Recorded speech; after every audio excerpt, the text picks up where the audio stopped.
Today, we will be talking about XLM and some XRP and even a little XDC at the end in relation to Citibank, who is the third largest US bank in terms of assets, who is also talking about how they don't want to be holding a lot of cash. The timeline in their crypto relation, especially early on, heavily points towards Ripple. Around this time here in 2013 up into 2015 is when Stellar was officially being started as well. And a lot of people say that Stellar is for peer-to-peer and Ripple is for bank-to-bank. However, in order to have a peer-to-peer payment infrastructure, especially in a country like the US, that will essentially have to tie into banks and institutions. So peer-to-peer in a lot of ways is very close to bank-to-bank. Citibank was at a Stellar event in New York in April 2025. As well as Google, who is now integrating ZK proofs into its own wallet technology, which Stellar has also been talking about that. And I will go into some connections into Google as well, which go right back into BlackRock and the start of Stellar. In short, there are a lot of real Stellar connections that are not only connections into Citibank right now. And it's important because they process about 5 trillion per day. Here is an overview of the Citi Integrated Digital Asset Platform. Introducing Citi Integrated Digital Assets Platform, CDAP, which enables innovative digital asset solutions through a single integrated platform using the power of blockchain. The platform consists of a single portal, a cohesive set of API and microservices to manage an internal blockchain network for token issuance and usage, with custody capabilities for traditional assets issued or settled on an external blockchain network.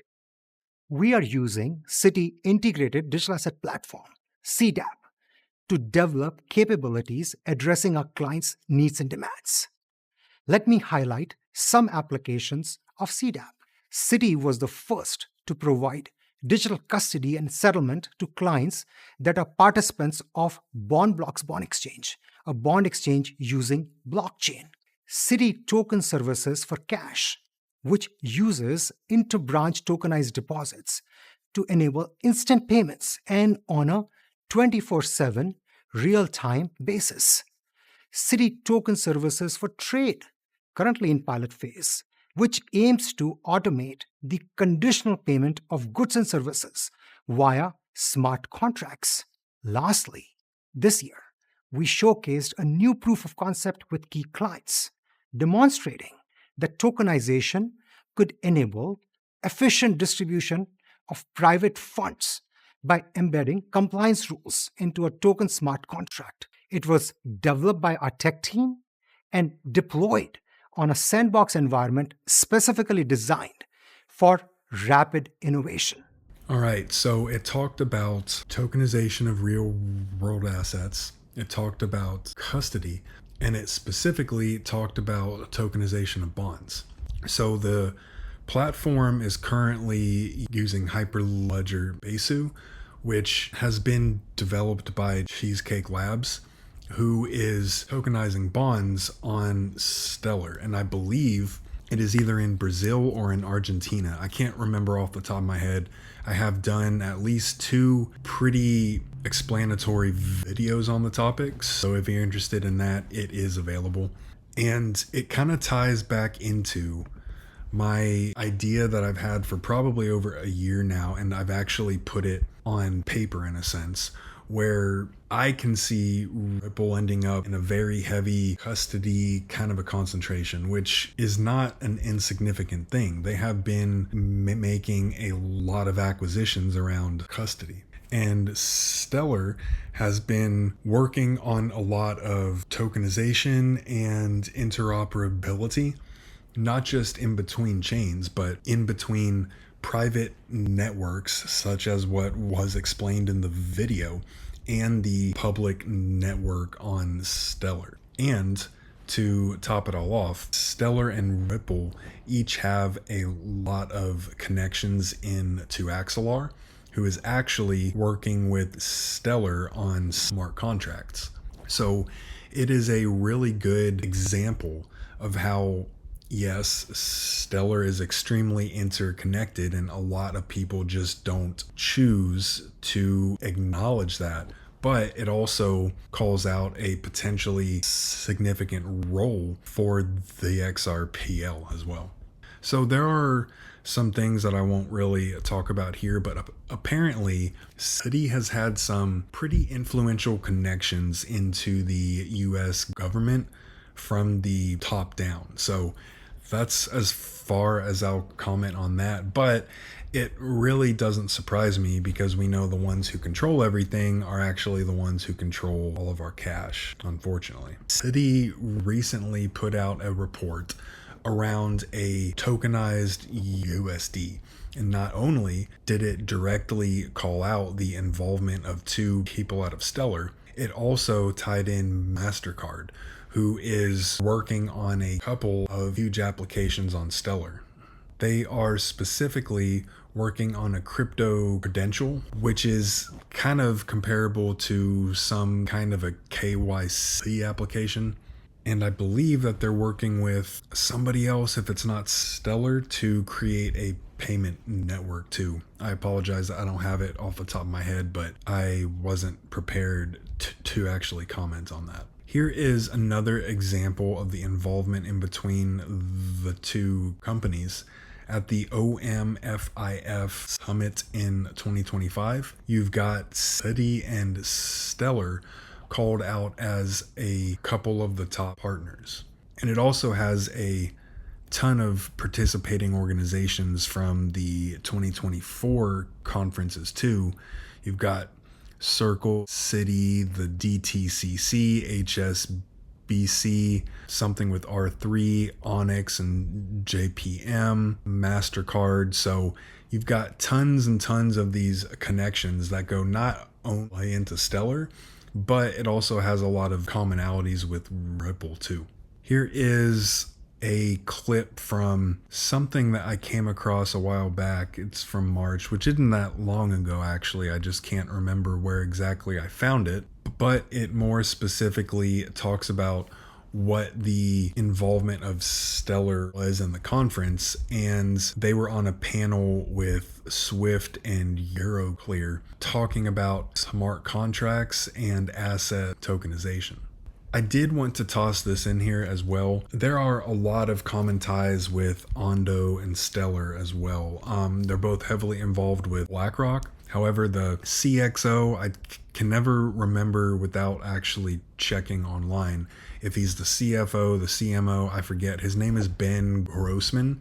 He actually came from Stellar, and there have been a number of posts from each of the companies talking about collaboration. Here is another thing that I found pretty interesting. This was from another Stellar event, and it clearly combined Stellar, Mastercard, and a person from Citibank. However, it also called out an integration with Salesforce, which I believe was coming from Web3 Enabler, who not only is working with Circle and Stellar to enable crypto transactions in Salesforce, but they have some pretty interesting things that are a little tangential. So I did a video on them, I think a couple of weeks ago, if you haven't already checked it out. So I did talk about Stellar and Google as well. And that was because there were 3 Google executives at that New York event in April. And I did a video on this probably a few months ago now, but there are a lot of hard to find connections that explain the origins of Stellar. So here they're at an event in 2015 that were co-hosted by Google and BlackRock. I have done a number of things on that. However, the one on Google is a lot harder to find. So we have the three executives from Google called out here. You got cloud stuff, financial innovation, and strategic partnerships. Stellar's architecture is built on some kind of a Google related hosting infrastructure. I don't even know. There are some interesting involvements with Google Cloud and Stellar, and I talked about these probably October, November of 2024. There are two things that I really haven't ever seen a lot of people actually talk about, and they are called Hubble and Galaxy. And they are two programs or projects on Stellar that relate to the storage and access of information. And they have a lot of very direct connections to Google infrastructure. So it is pretty interesting. I did talk about R3 and XDC, XRP a little bit.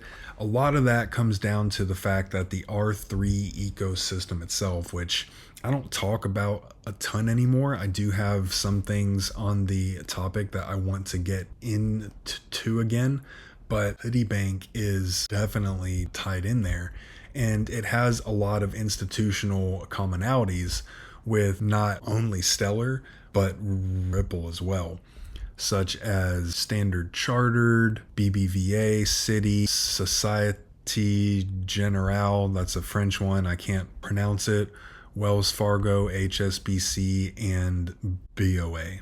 I don't want to get too far into it here because I think it ties in to other things that I'll be talking about as well, but I've been talking about the importance of tokenized deposits for probably almost a year and a half now, and it's the first step into something that looks like a CBDC, which I don't think is a positive. However, I think that we can't exactly avoid that. And even if it doesn't end up that way, in order for these institutions to do what they have to do and what they want to, they are going to have to be able to tokenize our assets that we put in order to be able to work with those on chain. So R3 has a lot of ties into tokenized deposits, and I have talked about it in the past related to, I believe, all three of XRP, XLM, and XDC.